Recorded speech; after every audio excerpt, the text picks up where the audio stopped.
l'exercice 17. Donc, il y a un monte charge, c'est donc comme un ascenseur en fait, hein, qui monte mais un ascenseur pour monter du matériel, enfin pas pour monter des personnes, quoi, plutôt du matériel. Donc, un monte charge monte une charge de 5 tonnes à vitesse constante sur une hauteur de 10 mètres en 50 secondes. Calculez la puissance du monte charge en kilowatts et puis ensuite en chevaux vapeur. Et puis, dans un deuxième temps, combien de temps lui faudrait-il pour monter une charge de 900 kg sur 14 mètres? Alors, on doit calculer la puissance du monte charge. La puissance, qu'est-ce que c'est? C'est l'énergie que fournit le moteur du monte charge par unité de temps. On a vu la semaine passée, dans la théorie, ce que c'est que la définition finalement de la puissance. La puissance, c'est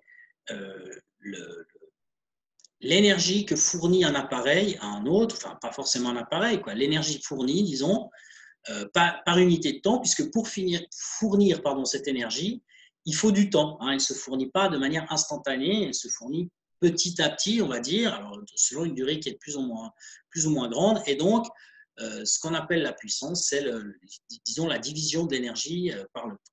Alors, le monte charge, eh bien, je peux dessiner vite fait un petit monte charge là, sur le côté. Ici, hein, vous avez donc un ascenseur, disons, et puis dessus, vous avez donc une charge, hein, par exemple, justement. Et puis, donc, le tout a un certain poids.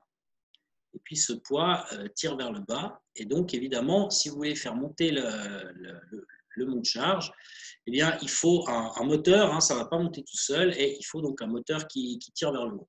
Alors, dans cette histoire, eh bien, le moteur va fournir une certaine force F, et puis il y aura donc le poids qui va agir et qui aura tendance à faire perdre de l'énergie lorsque justement on monte. Donc, je vais quand même dessiner le déplacement, un déplacement qui va en direction du haut, comme ceci. Voilà. Ça, c'est le déplacement. Voilà. Alors, ça, c'est ce que j'ai écrit ici. Hein. Le monte charge subit deux forces pendant la montée. La force F du moteur qui entraîne le monte charge verticalement vers le haut, que j'ai dessiné donc en vert. Et puis, le poids du monte charge qui est dirigé verticalement vers le bas. Alors, évidemment, le poids, comme on l'a déjà vu, lors d'une montée, ça fait perdre de l'énergie. Parce que, justement, le poids est dirigé vers le bas et que le déplacement est dirigé vers le haut. Donc, on peut écrire l'énergie fournie par le poids comme étant égale à moins mgh. Hein. C'est le travail du poids, en fait. Hein. Donc, le travail du poids, on l'a déjà vu, c'est mgh. C'est assez facile à calculer. Puis après, il faut juste réfléchir si c'est positif ou négatif. Et là, en l'occurrence, puisque ça monte et que ça fait perdre de l'énergie, eh bien, on met un signe moins devant. Alors, du coup, comme ça fait perdre de l'énergie, il faut quelque chose pour combler en fait, cette perte d'énergie, pour la compenser. Et ça, c'est bien entendu, ce qui joue le rôle de ça, c'est le moteur. Le moteur doit fournir de l'énergie pour compenser celle qui est perdue par le poids. C'est pour ça qu'il faut un moteur. Donc, l'idée, c'est de se dire que le travail du moteur compense le travail du poids, donc il est égal à moins le travail du poids. Et que donc, quand vous prenez le travail du poids et que vous le mettez, vous le substituez là-dedans, ben vous trouvez comme expression pour le travail du moteur par moins mgh, c'est-à-dire mgh. Alors, ce travail, on peut le calculer, sachant que on connaît la masse m hein, du monte charge. Donc, la masse m, elle est là. Hein. Ici, le monte charge, il monte une charge de 5 tonnes. Voilà, donc c'est 5 tonnes la masse. Ici, ça monte sur 10 mètres en 5, et puis 50 secondes, ça c'est pour après. Donc, si vous voulez, le 5 tonnes, c'est la masse, et puis les 10 mètres, c'est la hauteur h. La hauteur, bien entendu, ça représente le déplacement hein, dans cette histoire. Alors, je retourne au corrigé. Donc, on a mgh, la masse 5 tonnes, une tonne, c'est 5000 kilos, hein, je vous rappelle. Une tonne, une tonne, c'est 1000 kilos, excusez-moi. Donc 5 tonnes, c'est 5000 kilos. C'est pour ça qu'ici, il y a 5000. G, c'est 9,81. Et puis, on monte sur une hauteur de 10 mètres. Donc, vous faites ce calcul et ça donne 490 500 joules pour le travail qui est fourni par le monte charge. Ce travail, il est fourni pendant une durée de 50 secondes, puisque la montée dure 50 secondes. Donc maintenant, on applique la définition qu'on a étudiée la semaine passée de la puissance. La puissance, c'est l'énergie par unité de temps. Qui fournit l'énergie? Eh bien, c'est le moteur du monte charge. Donc la puissance du monte charge, c'est l'énergie que fournit le moteur du monte charge. Et ça, c'est justement le travail de F. Hein. C'est les 490 500 joules qu'on a calculés. Et puis tout ça, c'est fourni pendant une durée de 50 secondes. Donc vous divisez par 50 et ça vous donne la réponse qui est écrite ici, c'est-à-dire 9810 watts. Pardon. Et donc là, j'ai décidé d'exprimer ça en kilowatts. Hein, donc kilo, ça veut dire 1000. Donc on divise par 1000, ça fait 9,81 kilowatts. Ça, c'était une première partie de la question. La deuxième partie, il s'agissait donc d'exprimer en kilowatts, justement. Hein, donc ça, c'est bon, c'est fait. Puis en chevaux vapeur. Alors, les chevaux vapeur, qu'est-ce que c'est? Eh bien, si vous retournez dans votre cours, si vous regardez un petit peu dans votre cours, donc moi, je l'avais présenté, c'est ici, j'avais présenté ça, il veut pas? Voilà. Les chevaux vapeur, c'est 736 watts, un cheval vapeur. Donc maintenant, on a le nombre de watts. Il suffit de diviser par 736 pour trouver le nombre de chevaux vapeur. C'est ce que j'ai fait. Ah, excusez-moi, je ne voulais pas faire tout ça. Ce que je voulais faire, c'était ça, en fait, seulement. Voilà. Donc, je retourne au corrigé et j'écris ici, sachant qu'un cheval vapeur, c'est 736 watts, eh bien, vous divisez les 9810, ça, là, vous divisez par 736. Là, il y a un divisé, on ne voit pas très bien. Voilà. Eh bien, vous trouvez l'équivalent en chevaux vapeur, c'est-à-dire environ 13,33 chevaux vapeur. Donc ça, c'était pour la première question. Alors maintenant, il s'agit de passer à la question B. Alors, la question B, donc, avant de passer à la question B, un petit résumé. Hein. Vous voyez qu'on a procédé de manière similaire à ce qu'on a fait auparavant, c'est-à-dire qu'on a un objet qui monte. On sait que quand il monte, le poids lui fait perdre de l'énergie. On calcule le travail, enfin l'énergie justement qui est perdue par l'action du poids, c'est ce qu'on appelle le travail du poids, qui est facile à calculer puisque c'est toujours MGH, avec un signe positif ou négatif selon que ça monte ou que ça descend. Selon que ça descend ou que ça monte, pour être plus précis. Positif quand ça descend, négatif quand ça monte. Ensuite, si c'est négatif et puis qu'il y a une perte d'énergie, il faut donc la compenser, sinon le déplacement ne peut pas avoir lieu.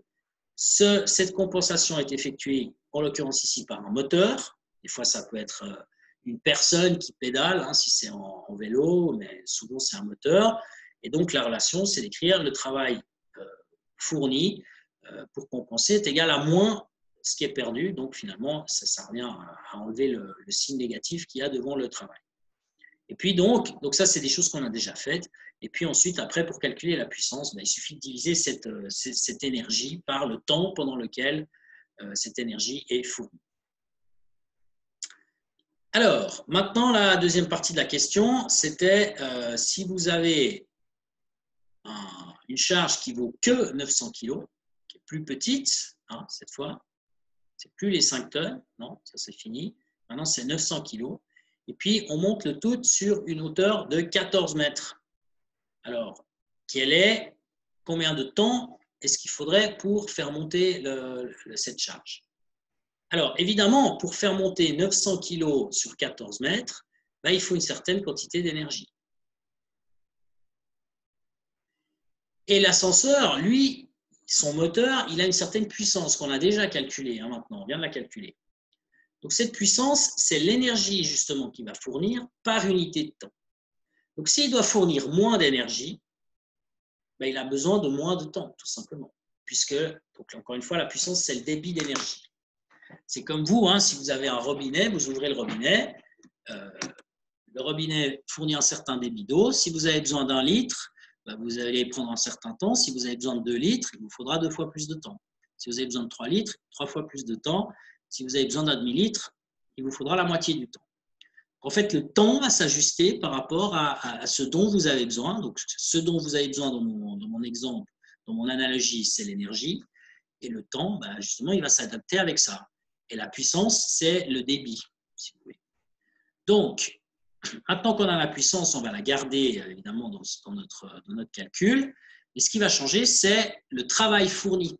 Il y aura moins besoin d'énergie pour monter 900 kg sur 14 mètres que 5 tonnes sur 10 mètres. Enfin, je dis moins, peut-être qu'il en faudra plus, en fait. Il faut déjà faire le calcul. Bon, moi, je connais la réponse, c'est pour ça que je dis qu'il en faut moins.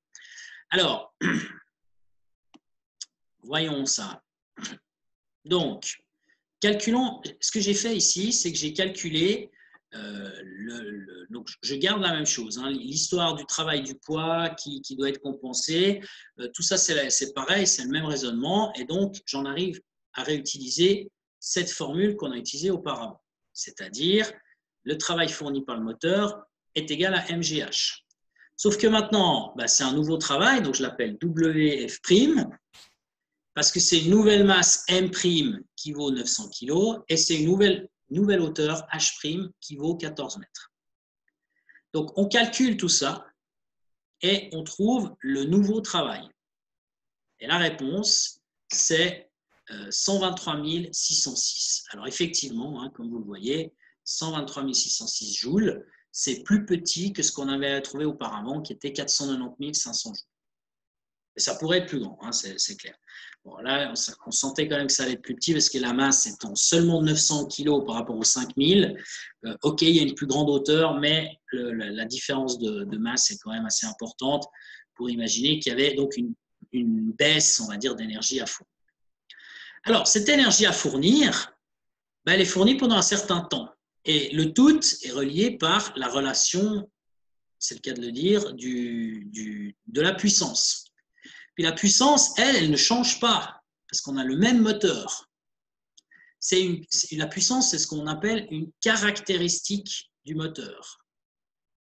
Donc, il a la même puissance dans les deux cas de figure. Donc, comme il a besoin de moins de travail à fournir, moins d'énergie à fournir, ben, probablement qu'il lui faudra moins de temps aussi. Donc, pour le savoir, eh bien, on retourne cette formule. Donc ça, je l'ai fait comme ceci. Je vous le fais vite fait là à côté. Vous avez la puissance, c'est le travail divisé par le temps. Donc maintenant, si vous voulez le temps, vous faites fois delta t. Vous obtenez à gauche P fois delta t égale le travail. Et si maintenant vous voulez seulement le delta t, pardon, eh bien, vous faites divisé par P. Et donc, vous trouvez que le travail, le temps, c'est égal au travail divisé par la puissance.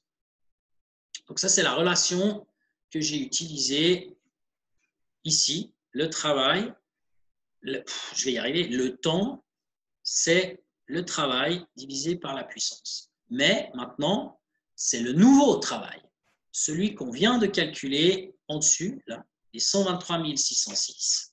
C'est ce travail-là. Par contre, la puissance, elle, c'est toujours la même. Donc, on va garder la puissance en watts qu'on avait trouvé auparavant, les 9810 watts. Voilà. Et puis, donc, quand on fait ça, quand on fait ce calcul, on trouve que la durée, elle est effectivement plus petite puisqu'on a 12,6 secondes. Avant, si je me rappelle bien, il fallait 50 secondes. Alors ouais, c'était 50 secondes ici. Donc là, c'est fini. Vu qu'il y a moins d'énergie à fournir, il y a donc moins de temps. Et donc, ça prend que 12,6 secondes.